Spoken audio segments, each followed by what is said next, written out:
अभी का नेटवर्क 10 के खास कार्यक्रम रिपोर्टर्स लाइव में स्वागत है, जिसमें हमारे साथ प्रदेशों की राजधानियों और शहरों से हमारे संवाददाता जुड़ेंगे और जानकारी देंगे कि क्या है उनके शहर की खास खबरें। और इसी पर अधिक जानकारी के लिए उत्तरकाशी से हमारे संवाददाता महावीर सिंह राणा हमारे साथ जुड़ गए हैं और अजहर हुसैन श्रीनगर से हमारे संवाददाता हमारे साथ जुड़ गए हैं। सबसे पहले अजहर, आपका रुख करते हुए, क्योंकि जम्मू कश्मीर में भारी तबाही जो है वो देखने को मिल रही है और उत्तराखंड में भी कुछ वैसे ही हालात हैं, लेकिन अगर जम्मू कश्मीर की बात करें तो अब क्या हालात है, क्या अपडेट है?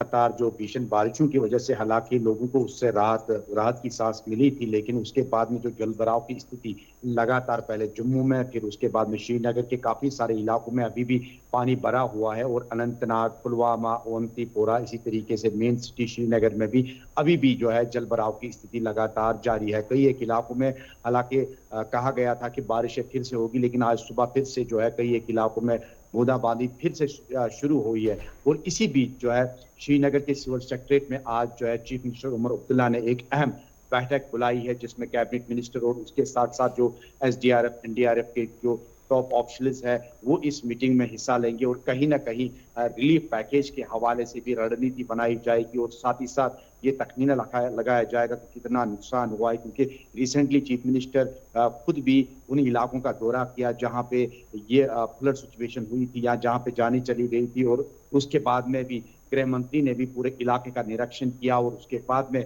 उन्होंने भी सेंटर से ऐलान किया कि 2 पॉइंट कुछ 1 करोड़ जो है उन्होंने सेंटर की जानिब से जो एसडीआरएफ को वागुजार किए कि जहां पे भी इफेक्टेड फैमिलियां हैं या इनके रिहेबिलिटेशन के लिए वहां से भी एक पैकेज का भी ऐलान किया गया। लेकिन दूसरी जानिब से जो न थमने वाला सिलसिला जो मुश्किलात है वो दिन ब दिन दिखाई दे रहा है। इस हवाले से अगर हम NH-44 की बात करें, NH-44 लगातार आज 12वें दिन भी यातायात के लिए बंद है। हालांकि जो मैन और मशीनरी, नेशनल हाईवे की जानिब से जो मैन एंड मशीनरी वो लगा दी गई है।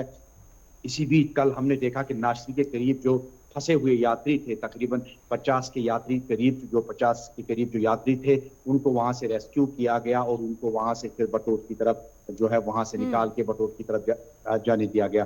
फिलहाल ये नेशनल हाईवे जो है काफी सारे जगहों पे यहाँ पे इसको भूस्खलन की वजह से ये यातायात के लिए अभी भी बंद है।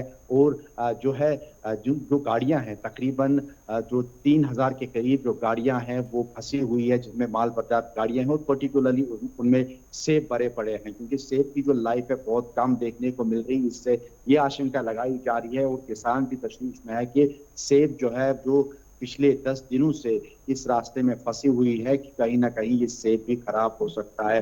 तो इस लिहाज से अगर हम मगर रोड की बात करें तो मगर रोड हालांकि पार्शियली तौर पे तो अभी बंद है, लेकिन आशंका ये लगाई जा रही है कि देर शाम तक जो है मगर रोड को भी खोला जाएगा और ताहम वहां से भी हैवी हैवी व्हीकल्स को आगे जाने की इजाजत दी जाएगी। फिलहाल सिंथर रोड भी जो है लैंडस्लाइडिंग की वजह से सिंथर रोड भी बंद है। फिलहाल जगह जगह पे जो है जो लैंडस्लाइडिंग है वो हुई है, जिसकी वजह से नेशनल हाईवेज पे जो है काफी मुश्किलातों का सामना करना पड़ रहा है।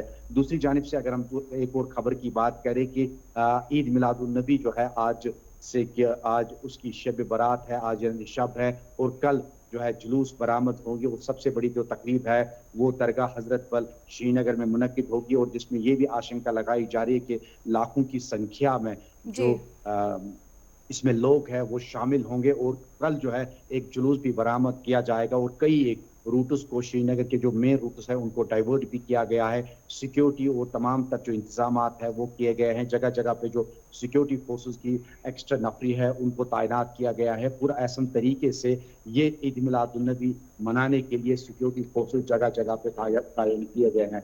न कि श्रीनगर बल्कि काफी सारे इलाकों में, south Kashmir, north Kashmir, central Kashmir और जम्मू में भी कई एक क्षेत्रों में इस तरीके के जुलूस जो है वो बरामद होगी, क्योंकि ठीक है। आज शाम जो है शब होगी और खुसूसी दुआएं भी मांगी जाएगी। और एक खबर की अगर हम बात करें, नॉर्दर्न रेलवे बोर्ड की जानिब से एक और घोषणा जो है वो की गई है कि अब जो है डबल ट्रैक जो है बनाया जाएगा, क्योंकि बानिहाल से बडगाम तक डबल ट्रैक बनाया जाएगा ताकि माल बरदार गाड़ी के साथ साथ जो दूसरी गाड़ी है वो चलाई जाए। और दूसरा ये कि अब जो है उड़ी के लिए भी एक लाइन जो है बिछाई जाएगी, जो कि बारामूला से उड़ी तक ये लाइन बिछाई जाएगी। फिलहाल इसमें हरी झंडी मिल गई है और इसको लेके भी लोग काफी खुश नजर आ रहे हैं। जी बात। बिल्कुल, हमारे साथ उत्तर प्रदेश के स्टेट हेड भी जुड़ गए हैं, राघवेंद्र प्रताप सिंह, हमारे साथ ईशा ठाकुर हमारे संवाददाता जुड़ गए हैं और हमारे संवाददाता राजकुमार शर्मा भी हमारे साथ जुड़ गए हैं। सबसे पहले राघवेंद्र, आपका रुख करते हुए अगर उत्तर प्रदेश की बड़ी खबरों की बात करें तो क्या बड़ी खबरें आज की हैं? बिल्कुल भारतीय, अगर उत्तर प्रदेश की खबरों की बात करें तो मुख्यमंत्री योगी आदित्यनाथ 3 दिवसीय दौरे पर गोरखपुर हैं। वहाँ पे गुरु शिष्य परंपरा का, चूँकि योगी आदित्यनाथ जी गोरखनाथ पीठ के महंत भी हैं, तो गुरु गोरखनाथ पीठ के जो पूर्व, इसके पहले जो महंत थे अवैधनाथ जी, तो गुरु शिष्य परंपरा के रूप में आज वहाँ पे उन्होंने पूजा पाठ किया, जनता दर्शन लगाया, लोगों की समस्याओं को सुना, उनके निराकरण के निर्देश जारी किए। वहीं मुख्यमंत्री योगी आदित्यनाथ शाम को लखनऊ आएंगे, जहां पे प्रदेश के 81 शिक्षकों को आज शिक्षक दिवस के अवसर पर सम्मानित किया जाएगा। वहीं रामस्वरूप यूनिवर्सिटी में जिस तरह से एबीपी कार्यकर्ताओं को लेकर के उपद्रव हुआ, पुलिस ने लाठीचार्ज की, उसको लेकर एबीपी कार्यकर्ताओं ने जिस तरह से मंत्री ओपी राजभर का बयान आया था कि गुंडे शब्द से उन्होंने नवाजा था, उसको लेकर एबीपी ने एक नोटिस जारी की है कि मंत्री इसका जवाब दें। वहीं हम बात कर लें तो लखनऊ में जिस तरह से एक फर्जी आईएएस पकड़ा गया था, उसको लेकर तमाम जांच बैठा दी गई है कि किन किन जगहों पे ये उस गलत पद का, अपने झूठे पद का फ़ायदा लिया है। तो एक तरह से कहा जा सकता है कि पुलिस प्रशासन के लिए भी इस तरह के जो फर्जी आईएएस, आईपीएस या आईआरएस कभी कभी देखने को मिल जाते हैं, ये एक बहुत बड़ी चुनौती बन जाते हैं। उसी तरह ये भी एक फर्जी आईएएस जो लखनऊ में पाया गया था, एक चुनौती के रूप में सामने आया है। वहीं ओपी राजभर के घर पे जिस तरह से एबीपी कार्यकर्ताओं ने घेराव किया था, पथराव किया था, उसको लेकर पूर्व मुख्यमंत्री सपा मुखिया अखिलेश यादव ने भी एक्स पर पोस्ट करके उनको अपनी तरफ आने के लिए आकर्षित एक तरह से ऑफर दिया था कि भारतीय जनता पार्टी गठबंधन को, लोगों को यूज़ तो करती है लेकिन उनका सम्मान नहीं करती है। तो एक तरह से कहा जा सकता है कि उत्तर प्रदेश में जिस तरह से पंचायत के चुनाव होने हैं अगले साल, उसके बाद 2027 में विधानसभा के चुनाव होने हैं, उसके मद्देनज़र भी ये जो राजनीतिक दल हैं एक दूसरे पे डोरे डालने का काम भी कर रहे हैं। इसके अलावा हम छांगुर गिरोह की बात कर लें, जिस तरह से अवैध धर्मांतरण का मुद्दा सामने आया था, तो देवरिया में भी इस तरह का मुद्दा पकड़ा गया है जहां पर अवैध धर्मांतरण का काम चल रहा था। तो एक तरह से कहा जा सकता है कि पूर्वांचल से लेकर पश्चिमी यूपी तक या पूरे उत्तर प्रदेश में धर्मांतरण का मुद्दा बहुत बड़ा एक मुद्दा बन गया है। जिस तरह से नेपाल बॉर्डर के समीपवर्ती जनपदों में नो मेंस लैंड में अवैध मदरसे बनाकर अवैध गतिविधियां संचालित कर जा रही थीं, वो मामला अभी थमने का नाम नहीं ले रहा है। लगातार एक एक ज़िले में इसके खुलासे होते जा रहे हैं। इसके पहले वाराणसी में, आगरा में भी इसके खुलासे हुए थे। वहीं लखनऊ में मुख्तार अंसारी की जो अवैध ज़मीन थी, ये कहिए नूजल की ज़मीनें, सरकारी ज़मीनों पे जो अवैध कब्जा था, सरकार ने उसे टेक ओवर किया था, वहाँ पे गरीबों के आवास बन करके तैयार हो गए हैं। अब वो इसी महीने लॉटरी सिस्टम के माध्यम से जिस तरह से वो लोगों को अलॉटमेंट दिया गया है, उसके लिए कार्रवाई इसी महीने होने वाली है। तो एक तरह से कहा जा सकता है कि प्रदेश में अपराधियों और माफियाओं द्वारा जो भी अर्जित संपदा थी सरकार की, सरकार ने उसे अपने पास लेकर गरीबों को फ्लैट बना करके आवंटन जिस तरह से दे रही है। इसके पहले अतीक अहमद से जो भूमि छुड़ाई गई थी प्रयागराज में, वहाँ पे भी गरीबों के मकान बनाकर आवास आवंटित किए गए थे। अब लखनऊ में इस तरह के आवास आवंटित होने जा रहे हैं।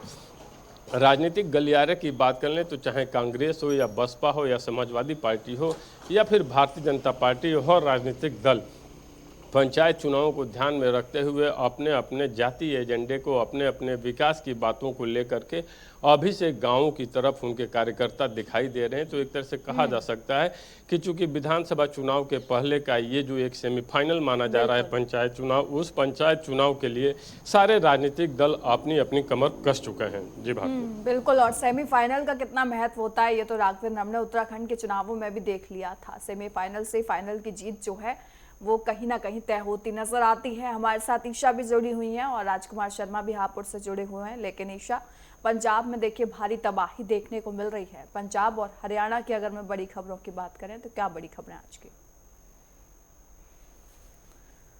देखिए, पंजाब में इस वक्त बाढ़ से हालात काफी ज्यादा चिंताजनक बने हुए हैं, लेकिन राहत की बात यही थी, आज मौसम विभाग की तरफ से किसी तरीके का अलर्ट बारिश को लेकर जारी नहीं किया गया है। धूप इस वक्त निकली हुई है लेकिन जिस तरीके से हिमाचल में लगातार बारिश हुई है, उससे जो हिमाचल से नदियां बहती हैं जो पंजाब की तरफ आती हैं, चाहे ब्यास नदी की बात करें, रावी या सतलुज नदी की, वो इस वक्त उफान पर हैं। और यही वजह है कि पंजाब में जितने भी बांध हैं उनके गेट खोले गए हैं, जिससे इस वक्त बाढ़ की स्थिति पंजाब में बनी हुई है। लेकिन 9 तारीख तक के लिए, 9 सितंबर तक के लिए किसी तरीके का अलर्ट नहीं है पंजाब में बारिश का। तो इन 4 दिनों के अंदर किसी तरीके की राहत मिलने की गुंजाइश की जा रही है।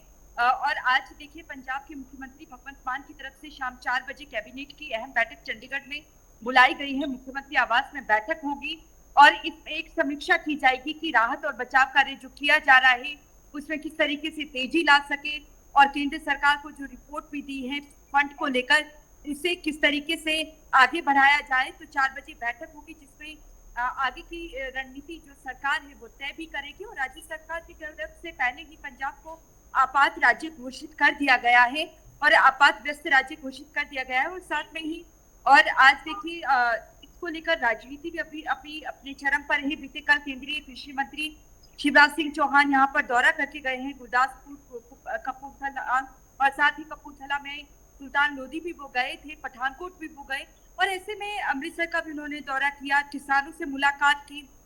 तो कई फसलों का नुकसान किसानों को हुआ है, कई एकड़ फसलें उनकी जो है बर्बाद हुई है। रिपोर्ट वो प्रधानमंत्री नरेंद्र मोदी को देंगे, जिस तरीके से उन्होंने कहा उन्हें प्रधानमंत्री ने भेजा है पंजाब में, और पंजाब के साथ खड़ा है केंद्र, और जो भी सहायता देनी होगी पंजाब को वो केंद्र की तरफ से दिया जाएगा। लेकिन कांग्रेस के नेता हैं रणदीप सिंह सुरजेवाला, जो कि राजस्थान से राज्यसभा सांसद हैं, उनकी तरफ से केंद्रीय जो कृषि मंत्री है शिवराज सिंह चौहान, उनसे इस्तीफा मांगा गया है। उनका आरोप है कि मीडिया को लेकर और अपने कैमरे को लेकर वो बाढ़ग्रस्त इलाकों में पहुंचे ताकि ज्यादा से ज्यादा उनकी कवरेज हो, और बाढ़ से इस वक्त हाहाकार मचा हुआ है पंजाब में। और ऐसे में कृषि मंत्री का इस तरीके से फोटो शूट करना अच्छा नहीं है, और ऐसे में उन्होंने इस्तीफे की भी मांग की है।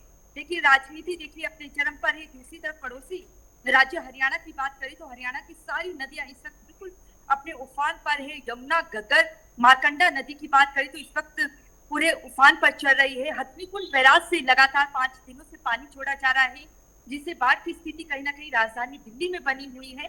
तो बाढ़ से हालात चिंताजनक तो बने हुए हैं। आज हरियाणा के कुछ हिस्सों में बारिश का येलो अलर्ट जारी किया गया है, लेकिन राहत की बात है कि पंजाब, चंडीगढ़ में किसी तरीके का बारिश को लेकर अलर्ट नहीं है। राहत और बचाव कार्य में आज तेजी आएगी, और भाखड़ा ब्यास मैनेजमेंट बोर्ड भी आज प्रेस कॉन्फ्रेंस करने वाला है। उनकी तरफ से भी जानकारी दी जाएगी कि इस वक्त क्या स्थिति भाखड़ा बांध की बनी हुई है। लेकिन राहत और बचाव कार्य बड़ी ही तेजी से पंजाब में चल रहा है। दूसरी तरफ अगर हम हिमाचल प्रदेश की बात करें तो हिमाचल प्रदेश में सबसे ज्यादा नुकसान हुआ है। सबसे ज्यादा मौतें भी इस वक्त हिमाचल में हुई है। 350 से ज्यादा मौतें अभी हो चुकी हैं। लेकिन मणिमहेश यात्रा के दौरान कैलाश पर्वत के दर्शन के लिए जो यात्री, जो श्रद्धालु गए थे पूरे देश भर से, उसमें से कुछ श्रद्धालुओं को निकाला गया है। लेकिन अभी 400 श्रद्धालु वहीं पर चंबा में फंसे हुए हैं, और मुख्यमंत्री सुखविंदर सिंह सुक्खू का कहना है कि वो बहुत ही जल्द उन्हें भी निकाला जाएगा। बिल्कुल ईशा, देखिए आज हम सुनते हैं हरियाणा, हिमाचल प्रदेश, दिल्ली, पंजाब, जम्मू कश्मीर, उत्तराखंड, लेकिन एक ताज्जुब ये होता है कि ये वही देश है जहां पर करीब 5,500 साल पहले सिंधु घाटी सभ्यता, जिसके ड्रेनेज सिस्टम की बात जो है दुनिया भर में कही जाती थी, आज वही देश देखिए किस तरीके से मार झेल रहा है। महावीर हमारे साथ जुड़े हुए हैं, हालात वैसे ही हैं जैसे बाकी राज्यों में है। महावीर, उत्तराखंड के भी भारी तबाही यहाँ पर देखने को मिल रही है, क्या अपडेट आपके पास है?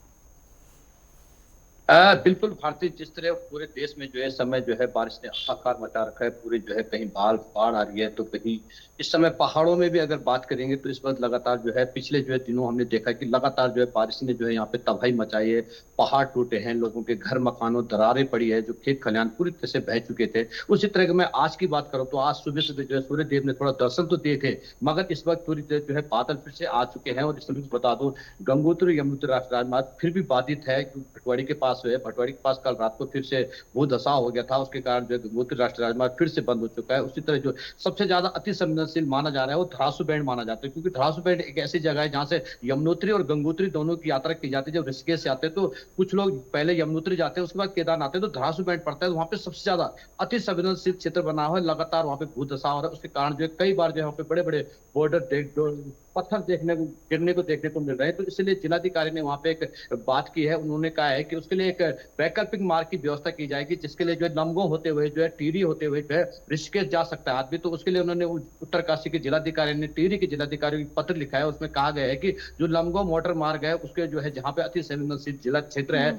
जहाँ पे सबका लैंडस्लाइड है, वहां पे अपने व्यक्तिगत प्लॉटिंग रखे, ताकि जो है उत्तरकाशी से कोई इमरजेंसी वाला कोई व्यक्ति जाने वाला है तो जी। उसको उस रास्ते से जाने की बात की गई। उसी तरह अगर मैं यमुनोत्री की बात करूंगा तो यमुनोत्री में जो है जिस तरह हमने देखा पिछली बार जो है राणा चट्टी में, स्याना चट्टी में एक झील बनी थी, उस झील के कारण जो है ब्रिज पूरी तरह से वहां पे दब गया था। मगर इस बार जो ब्रिज के पूरा क्षेत्र जो है, जो आगे का क्षेत्र है, पूरी तरह से कट चुका है। इस समय बता दूं यमुनोत्री राष्ट्रीय राजमार्ग बहुत ज्यादा अति संवेदनशील हो रखा है, वहां पे सबसे ज्यादा नुकसान देखने को मिल रहा है। भले जिलाधिकारी और खुद मॉनिटरिंग कर रहे हैं और उन्होंने वहां पे उप जिलाधिकारी को भेजा है, उनसे कहा गया है कि आप वहां का पूरी जो वो मैप है उसे तैयार किए गए, किस तरह से वहां पे चैनलाइज करना है, कितनी मशीनें चाहिए, उसके लिए वो खुद उप जिलाधिकारी वहां पे गए हैं। अब लगातार जो है पूरी टीम जो है ये देख रही है कि किस तरह से जो है उस मार्ग को खोला जाए और जिस क्षेत्र में काफी नुकसान हुआ है उनकी भरपाई की जाए। जो लोग अभी भी कई जगह जो है जिन्होंने अपने घर को छोड़ के जो है जो स्कूलों में शरण ले रखी है, जो कई दूसरी जगह दूसरे के घर में शरण ले रखी, तो उनको किस तरह से जो है अपने घर लाया जाए, उन घरों में जो मलबा जो अंदर घुसा है उसको कैसे खाली किया जाए, इस तरह जो है जिला प्रशासन पूरी तरह से इस समय काम कर रहा है। क्योंकि चारधाम यात्रा का मुख्य पड़ाव उत्तरकाशी जिला है, क्योंकि यहाँ पे सभी की नजर है, देश विदेश से यात्री आते हैं। तो सूबे के मुखिया का भी कहना यही है कि यहाँ पे जितना जल्दी हो सकता है इस काम को किया जाए और आने वाले जो यात्री होंगे उनको किसी तरह की समस्या न हो, क्योंकि हर आदमी एक विश्वास करके चारधाम यात्रा पे आता है। तो अगर यहाँ पे हमारी स्थिति इसी तरह की रहेगी तो फिर यात्री भी नहीं आ पाएगा, जिसके कारण जो है यहाँ की रोजी रोटी पे काफी असर पड़ेगा। जी भारती। बिल्कुल, ये तो बड़ी दुविधा है। देखिए आजकल देश में जो हम देख रहे हैं कि आजकल लोगों को ये भरोसा नहीं है कि कल हम जिंदा रहेंगे कि नहीं रहेंगे। राजकुमार हमारे साथ जुड़े हुए हैं हापुड़ से। राजकुमार, अगर आपके पास अपडेट की बात हम करें तो क्या बड़े अपडेट्स हैं? आपको बता दें जिस तरह से लगातार मैदानी और पहाड़ी इलाकों में बरसात हो रही है, तो साफ तौर पर देश के अलग अलग प्रदेशों में जो हालात है वो बद से बदतर कहीं ना कहीं नजर आ रहे हैं। जिस तरह से अगर बात जनपद हापुड़ की करते हैं तो इस समय हम हापुड़ में मौजूद है, और हापुड़ की अगर बात करते हैं तो जिस तरह से परसों 1,90,000 क्यूसेक पानी बिजनौर बैराज से छोड़े जाने के बाद जो गंगा का जल स्तर है वो कहीं ना कहीं रौद्र रूप में यहाँ पर नजर आ रहा है। आपको बता दें गढ़मुक्तेश्वर खादर क्षेत्र में लगभग 1 दर्जन गांव ऐसे हैं जो बाढ़ की इस समय चपेट में है। जिस तरह से हालांकि लगातार जो प्रशासन है लगातार बाढ़ क्षेत्रों का दौरा करता हुआ भी नजर आ रहा है। जो गढ़मुक्तेश्वर के जो उप जिला अधिकारी हैं वह भी कहीं ना कहीं खादर क्षेत्र में पहुंच रहे हैं और हर संभव जो मदद है वो बाढ़ पीड़ितों को यहाँ पर प्रशासन द्वारा दी जा रही है। वहीं आपको बता दें जिस तरह से जनप्रतिनिधि हैं गढ़मुक्तेश्वर के जो विधायक हैं वह भी जो प्रशासनिक अधिकारी हैं उनके साथ खादर क्षेत्र में पहुंच रहे हैं और बाढ़ग्रस्त इलाकों में जो राहत सामग्री है वो वितरण करते हुए भी नजर आ रहे हैं। जिस तरह से अगर तीर्थ नगरी ब्रजघाट की बात करते हैं तो तीर्थ नगरी ब्रजघाट जो है वो एक धार्मिक पॉइंट है, और जिस तरह से अगर यहाँ की बात करें तो गंगा पूरे उफान पर है और जिसको लेकर कहीं ना कहीं प्रशासन जो है वह भी अलर्ट है। हापुड़ के जो कप्तान हैं कुंवर ज्ञानंजय सिंह वो यहाँ कल पहुंचे थे और यहाँ गंगा पर उन्होंने निरीक्षण किया था। जिस तरह से 6 तारीख की बात करें या 7 तारीख की बात करें तो 6 तारीख को जो गणपति विसर्जन का अंतिम दिन है, तो वहीं श्राद्ध पूर्णिमा जो है वो 7 तारीख को। तो कहीं ना कहीं बड़ी संख्या में जो शिव भक्त हैं जो श्रद्धालु हैं वो यहाँ पहुंचेंगे और मां गंगा में स्नान कर अपने पितरों को तर्पण पूजा कर यहाँ पर दान पुण्य करते हुए नजर आएंगे। तो कहीं ना कहीं चाक चौबंद व्यवस्था प्रशासन द्वारा यहाँ गंगा के तट पर की जा रही है। चप्पे चप्पे पर जो पुलिस बल है वह भी तैनात किया गया और साथ ही यहाँ जो नाविक है या गोताखोर है या जो एनडीआरएफ की टीम है या फिर जो फ्लड की जो टीम है उसको यहाँ पर लगा दिया गया है, ताकि जिस तरह से बड़ी संख्या में यहाँ पर श्रद्धालु पहुंचेंगे और मां गंगा में स्नान करेंगे तो किसी प्रकार की कोई उन्हें दिक्कतों का सामना ना करने पड़े। आपको बता दें जिस तरह से बड़ी संख्या में श्रद्धालु आते हैं और गंगा में स्नान करते हैं, अगर कल की बात करते हैं तो कल यहाँ पर एक परिवार जो था जो मेरठ से आया था, तो यहाँ पर अपनी मां की अस्थि विसर्जन करने के लिए परिवार पहुंचा था और 2 लोग गंगा में डूब जाते हैं और नाविक जो गोताखोर थे उनकी टीम वहां पहुंचती है और लगातार रेस्क्यू करते हैं और रेस्क्यू करने के बाद उन जो 2 श्रद्धालु थे उनको सकुशल बचाया जाता है। तो यहाँ पर जो गोताखोर की जो टीम है लगातार बड़ी एक्टिव मोड में यहाँ पर नजर आती है और जगह जगह जिस तरह से हादसे होते हैं तो उन पर जो एक्टिव पूरी रहती है गोताखोर की टीम। और कहीं ना कहीं जिस तरह से कल हापुड़ के जो कप्तान है ज्ञानेंद्र सिंह वो यहाँ पहुंचे थे और जिन्होंने 2 जो श्रद्धालु थे उनको गोताखोर की टीम ने जो बचाया था उनको हापुड़ कप्तान द्वारा यहाँ पर जो धनराशि देकर उन्हें सम्मानित भी किया गया था। तो कहीं ना कहीं जो हालात हैं अपने आपे में यहाँ पर अलग आ रहे हैं। हालांकि जिस तरह से बाढ़ के जो हालात हैं गंगा के जो खादर क्षेत्र के किनारे के जितने भी गांव हैं तो कहीं ना कहीं पिछले काफी लंबे समय से बाढ़ की चपेट में, मगर बाढ़ चौकियां प्रशासन द्वारा बना दी गई और पल पल की जो निगरानी है वह भी की जा रही है। और साथ ही आपको बता दें जिस तरह से गंगा स्थल की बात करते हैं तो यहाँ पर जो स्थानीय पुलिस है लाउड स्पीकर के माध्यम से लगातार जो श्रद्धालु उनको सचेत करती रहती है कि गहरे जल के अंदर ना जाएं, किनारे पर ही रहकर स्नान करें ताकि कोई किसी तरीके का हादसा ना घट जाए।